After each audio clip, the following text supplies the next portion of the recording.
পাকিস্তানের বেলুচিস্তানে যাত্রীবাহী ট্রেন হাইজ্যাকের একটি চাঞ্চল্য ভিডিও প্রকাশ করেছে বেলুচ লিবারেশন আর্মি BLA। ওই ভিডিওতে দেখা যায় মঙ্গলবার পাহাড়ের কোল ঘেঁষে ছুটে চলা ট্রেনটির ইঞ্জিনে দূর থেকে হামলা চালায় বিদ্রোহীরা। পরে অস্ত্রের মুখে ট্রেনে থাকা প্রায় 450 যাত্রীকে জিম্মি করে তারা।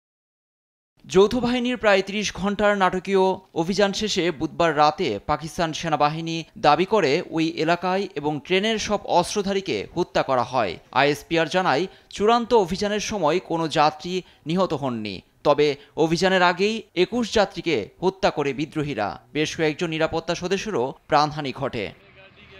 এ ঘটনায় মানসিকভাবে বিপর্যস্ত যাত্রীরা। বিভিন্ন হাসপাতালে চলছে তাদের চিকিৎসা। কিভাবে ট্রেনে হামলা হয়েছে তার বর্ণনা দেন জাফর এক্সপ্রেসের বেঁচে যাওয়া চালক আমজাদ। প্রথমে একটি বোমা বিস্ফোরণ হলে ট্রেনটি লাইনচ্যুত হয়। বাধ্য হয়ে ট্রেন থামাই। অস্ত্রধারীরা ট্রেন লক্ষ্য করে এলোপাথারি গুলি ছোড়ে। জীবন বাঁচাতে ইঞ্জিনের নিচে লুকিয়ে পড়ি। 27 ঘন্টা সেখানে ছিলাম। বিদ্রোহীরা ভেবেছিল আমরা মারা গেছি, ফলে সেখান থেকে সরে যায়। সেনাবাহিনী ও বেলুচিস্তানের জনগণকে ধন্যবাদ জানিয়েছেন প্রাদেশিক মুখ্যমন্ত্রী মীর সরফরাজ।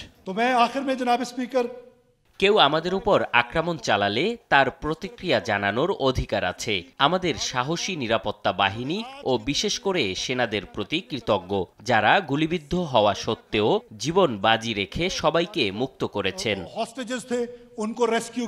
BLA বেলুচিস্তানের সবচেয়ে শক্তিশালী বিদ্রোহী গোষ্ঠী এবং গোষ্ঠীটি ইরান ও আফগানিস্তানের সীমান্তবর্তী অঞ্চলে তারা সক্রিয়। হুমকি দেয় 48 ঘন্টার মধ্যে বেলুচ রাজনৈতিক বন্দী, কর্মী এবং নিখোঁজ ব্যক্তিদের মুক্তি না দিলে সব জিম্মিকে হত্যা করা হবে। লুৎফর কবির, নিউজ ডেস্ক, দেশ টিভি।